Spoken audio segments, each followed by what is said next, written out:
పార్టీలో కార్యకర్తలు, నాయకులు, లేకపోతే మీ పథకాలు, లేకపోతే మీ ప్రచారం ఉమ్, ఇన్ని పక్కన పెడితే ఉమ్. వేణుస్వామి చాలా వరకు జాతకాలు అనేవి అద్భుతంగా చెప్తాడు. ఆయన నీకు చెప్పిన చెప్పినాడా? జాతకాలు నీకు- చాలా నీకు- వరకు నీకు చెప్పినాడా అంట? అంటే ఆయన చాలా వరకు చెప్పిన నీకు వీడియోలు చెప్పినాడా? సక్సెస్ అయినాయి. నీకు చెప్పినాడా? నేను ఆ మాత్రం చెప్పించుకోను ఇప్పుడు. ఓకే. మీ పార్టీకి చెప్పాడు, మా పార్టీకి చెప్పినాడు. మీ పోయింది. పార్టీ ఘన విజయం అన్నాడు. ఆ. ఏమైంది? దానికి పెడిక్యూర్ చేశారా లేకపోతే ఓడికి పెడిగ్రీనే. ఆ, ఓడే అంటాను నేను. స్వామి అంటే స్వాముల్ని మనం కించపరిచినట్టు.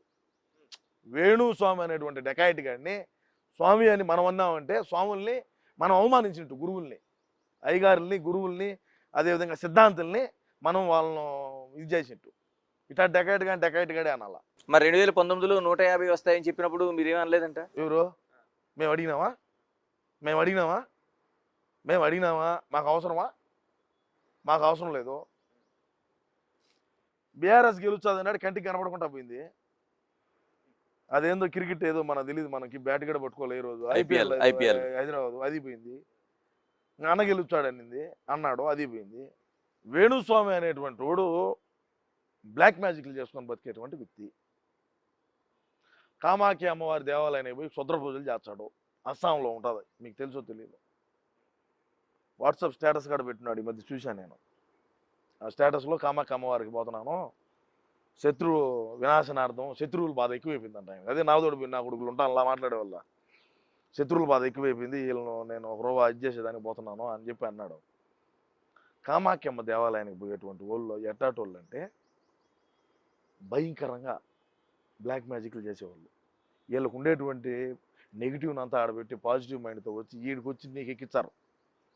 నిన్ను చూసా కూడా నీకేదో నిన్ను ఒక మాట 2 మాటలు చెప్తారు సార్ నీకు, అయ్యా నీకు ఇటు గినేను ఇది గినేను అంటారు. అప్పుడు నీకు లోపల ఏమి ఇచ్చి స్టార్ట్ అవుతుంది. ఆ విధంగా పూజలు చేసి అసలు పూజ చేసేవాడు ఎవడైనా సరే, నువ్వు మందు తాగుతావా, విస్కీ తాగుతావా, కళ్ళు తాగుతావా, బ్రాందీయా, సింగల్ మాల్టా, శివాసా ఇటు అడుగుతాడియా. పచ్చి మాంసం పెడతారా? పచ్చి మాంసం, చేపలు, చికెన్, మటను, ప్రాన్స్ అంటాడు. సరే అదే అటైనా అమ్మవారికి అంటే ఈడే తింటాడు మళ్ళా, అందుకే అంత ఉండేది. ఊళ్ళోదంతా తిని ఆ ముందంతా తాగి అయినా నాన్ వెజ్ అంతా తిని ఈ విధంగా అయినాడు మనిషి. ఈ ఎవరు నమ్ముతారంగా? మళ్ళీ ఏం చెప్పినాడు, మన దాడికి తట్టుకోలేక ఖచ్చితంగా కొట్టుందరు దొరుకుంటుంటే. జర్నలిస్ట్ అంటే గుర్తొచ్చింది, మీరు ఎల్లో మీడియాని విమర్శిస్తారు, బ్లూ మీడియా మీకు ఎలా ఉంది? బ్లూ మీడియాని చాలా విస్తృతంగా చేశారు. అరే న్యూట్రల్గా పనిచేసే ఛానల్ని కూడా మీరు మీ వైపు తిప్పుకున్నారు. అని ఎందుకు మీకు లాభం కలగలేదు అసలు ఫస్ట్? నేను అదే కదా మొదట అని చెప్తాను.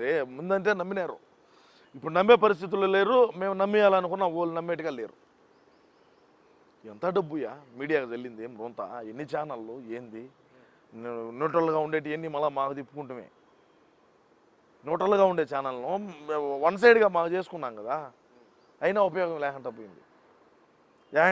యాంకర్ శ్యామల అన్నావు దాన్ని తిప్పితేమే. అయ్యా పిఠాపురము, మంగళగిరి, కుప్పంలో పెట్టిన శ్రద్ధ పక్క నియోజకవర్గాల మీద కన్నా పెట్టికన్నా ఉండుంటే ఇంకొక 4-5 స్థానాలు మాకు పెరిగేటి. పిఠాపురంలో పవన్ కళ్యాణ్ గారిని ఓడియాలనేది లక్ష్యం అన్నది, మంగళగిరిలో నారా లోకేష్ బాబు గారు ఓడిపోవాలనేది అన్నది, బాబు గారు చంద్రబాబు నాయుడు గారు కుప్పంలో ఓడిపోవాలనేది ఆయన. ఈ 3 నియోజకవర్గాల మీద పెట్టినటువంటి శ్రద్ధ పక్క నియోజకవర్గాల మీద పెట్టుంటే కనీసం మనకు అమ్మ ఇప్పుడు ప్రతిపక్షంలో కూర్చునే దానికన్నా అర్హత ఉండేది.